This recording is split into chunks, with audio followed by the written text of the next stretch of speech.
Bueno, para remontarnos al origen, tenemos que hablar un poco de la cuestión de cómo nace la tradición en Europa, porque es una celebración totalmente europea.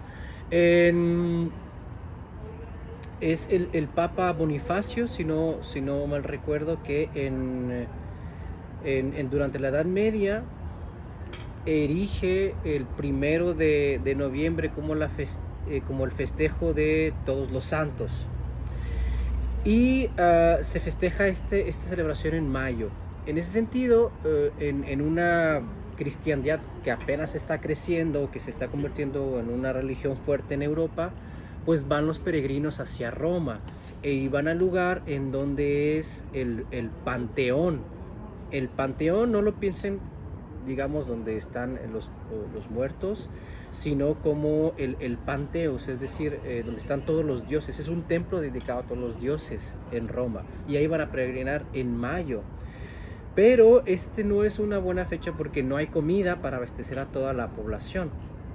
Estamos hablando más o menos alrededor del año 800 después de Cristo. Entonces se decide cambiar la fecha hacia el primero de noviembre, que es cuando ya llega la comida, se puede abastecer a todos los peregrinos que llegan, pero digamos, siglos después, papas después, es hasta Clemente VII,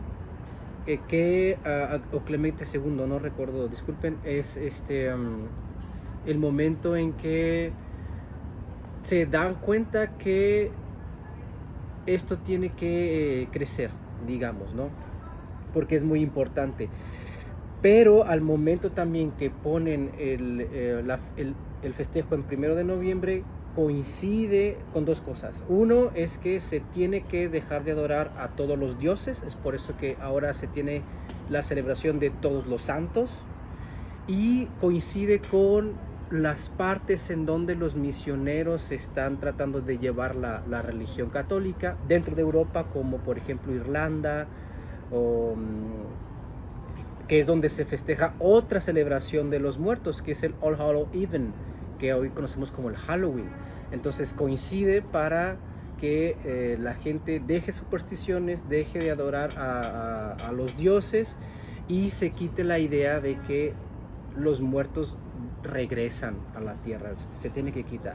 Sin embargo, tiempo después se dan cuenta también que, si bien hay celebraciones de santos específicos y hay celebraciones de todos los santos, además no existe una celebración de todas las personas que mueren, y eso se va a hacer inmediatamente después, el día 2 de noviembre, y lo hace el abad de la abadía de Cluny, Odilon, que es un santo, un San Odilon, y él crea la celebración de los fieles difuntos. Entonces, para cualquier persona que muere, se crea la celebración de los fieles difuntos el día 2 de noviembre, y posteriormente se expande durante la Edad Media hacia toda Europa, llega por supuesto hacia España, y son los españoles que traen esta celebración a toda América durante la conquista.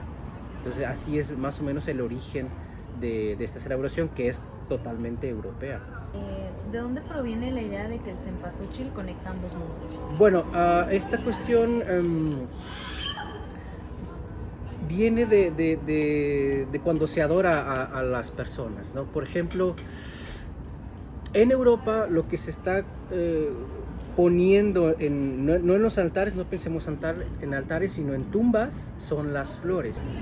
Son, son flores, ¿verdad? Las flores son las que adornan, las que están conectando a mundos, y en Europa lo que se coloca son siempre vivas, son flores siempre vivas, así se llama la flor, amarillas, y que tienen la forma del cempasúchil. Entonces, cuando se viene acá a América, y concretamente en lo que va a ser México Tenochtitlán, la flor que se parece más es la cempasúchil, que es la flor de los muertos.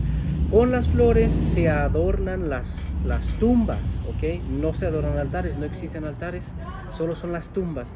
Pero hay que pensar lo siguiente: las tumbas de los muertos están en la iglesia, ahí se entierran a las personas, no se entierran extramuros, todos los muertos están dentro de la iglesia. Es hasta la época de la Reforma más bien de las reformas borbónicas del siglo XVIII y después de las reformas con Juárez, que los muertos se entierran afuera de la iglesia, en lo que va a ser los panteones. Y después ahí en ese momento se siguen adornando con flores, pero ahora las tumbas afuera de la iglesia. Pero adentro se adornan lo que son los catafalcos. Catafalcos, piénsenlo esto así como un altar con sus niveles, ¿no? Y se adoran a los santos. Entonces se adornan estos altares o especies de altares dentro de la iglesia con ofrendas, con flores y con las imágenes de los santos. No es de cualquier muerto, sino es de los santos. ¿Qué hacían para honrar a los difuntos? ¿Qué elementos usaban? ¿Qué ofrendas daban, ofrecían y hacían antes de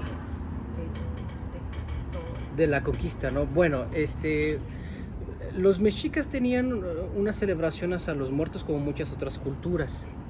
Lo hacían 4 veces al año, en diferentes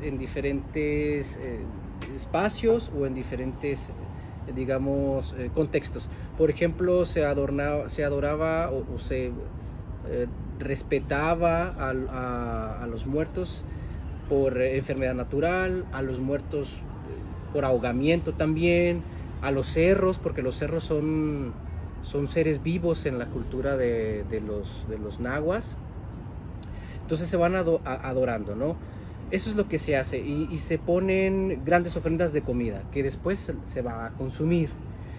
Ahora, hacen lo mismo los españoles o los europeos con las adoraciones del 1 y del 2 de noviembre. Ellos lo que hacen es emular las reliquias, porque el 1 de noviembre se hace para adorar a las reliquias de los santos, y las reliquias son huesos, ¿sí? O alguna vestimenta, etcétera.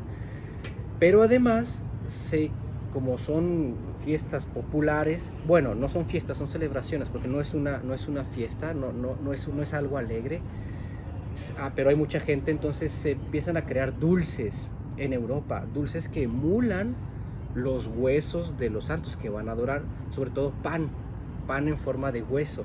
Cuando llegan a América, esto es exactamente igual. Ya se tiene una adoración hacia los muertos de los mexicas, que no es exactamente la misma, pero llegan a los europeos y ven que se puede empatar más o menos algo parecido.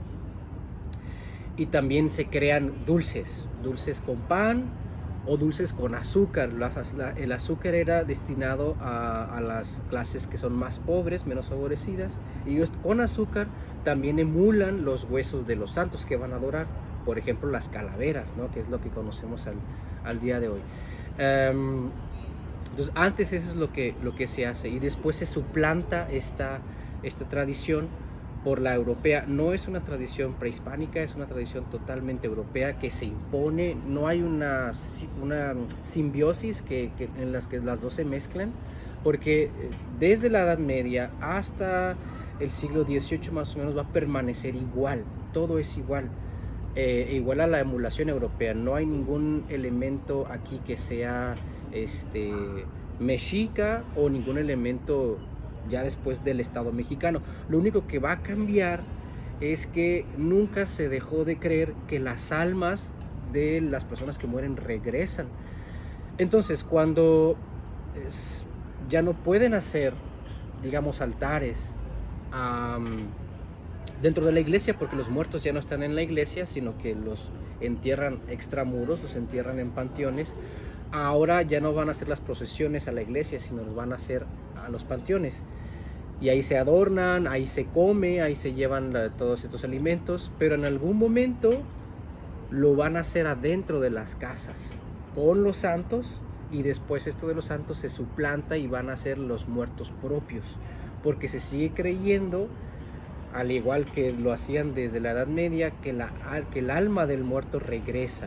Y es por eso que ahora de estas grandes comidas que se hacían a los santos, ahora se reemplazan por las comidas que tienen los muertos de la familia. Entonces es lo único que se podría decir que ya tiene algo parecido así.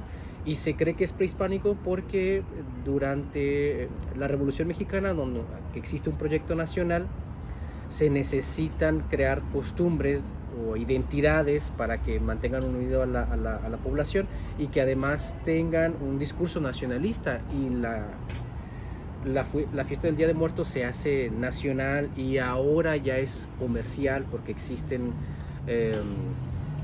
pues todos estos grandes desfiles que no existían antes, grandes películas con producciones como Disney, en donde se están elevando la cuestión de los Días de Muertos, pero no es una fiesta prehispánica, no es mexicana, es totalmente europea y es una imposición que se hace a las sociedades indígenas. Entonces, antes simplemente se adora con grandes alimentos, pero es todo lo que hay, no existe eso, esta concepción que lo conocemos al día de hoy. Bueno, pues eso ha sido todo. Muchas gracias. Gracias a ustedes.